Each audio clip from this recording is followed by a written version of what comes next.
नमस्कार, मी मेरी वर्मा विकास समाचार मध्ये आपलं स्वागत। शनिवारी 30 डिसेंबर रोजी दुपारी शिर्डी पालघर या बसला एका डंपरने जोरदार धडक दिल्यानंतर 11 महिन्याचा आदित्य गवते याचा जागीच मृत्यू झाला। तर या अपघातात गंभीर जखमी झालेला त्याचा 5 वर्षीय थोरला भाऊ हर्षद गवते याने सुद्धा मुंबईच्या केईएम रुग्णालयात रविवारी 31 डिसेंबर रोजी रात्री प्राण सोडले। तर याच अपघातात गंभीर जखमी झालेल्या मीरा नावाची एक महिला हिने सुद्धा नाशिक येथील रुग्णालयात अखेरचा श्वास घेतला।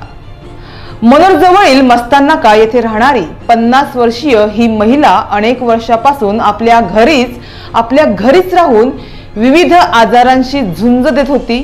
मात्र शनिवारी त्या दिवशी शिर्डी पालघर या बसमध्ये दुर्दैवानं ती सुद्धा होती। तिने कधी विचार सुद्धा केला नव्हता की तिचा अशा प्रकारे मृत्यू होईल। तर आताही बसमधील जे जखमी प्रवासी आहेत त्यामधील किरकोळ जखमी झालेले रुग्ण उपचार घेऊन घरी परतले आहे।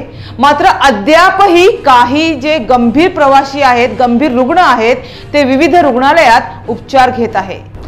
तर जिजाऊ शैक्षणिक व सामाजिक संस्थेचे संस्थापक निलेश सांबरे यांना या अपघाताची माहिती मिळताच त्यांनी 31 डिसेंबर रोजी रविवारी रात्री मनोरच्या आस्था हॉस्पिटलमध्ये जाऊन जखमी प्रवाशांची भेट घेऊन विचारपूस केली। मात्र या सर्व प्रकरणात एसटी प्रशासनाने गांभीर्य घेऊन जखमी व मृतांच्या कुटुंबियांना आर्थिक मदत करणे अपेक्षित आहे। ही मदत सरकारी नियमांनुसार त्यांना पोहोच होणे अपेक्षितच आहे।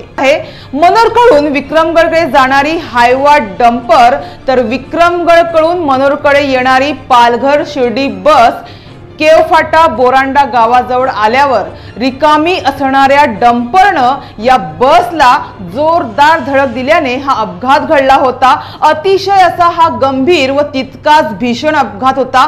मात्र अद्यापही प्रशासनाकडून लोकप्रतिनिधींकडून मृतांच्या कुटुंबियांची भेट व विचारपूस अशा कोणत्याही हालचाली केल्या जात नसल्याने मोठे आश्चर्य व्यक्त केले जात आहे।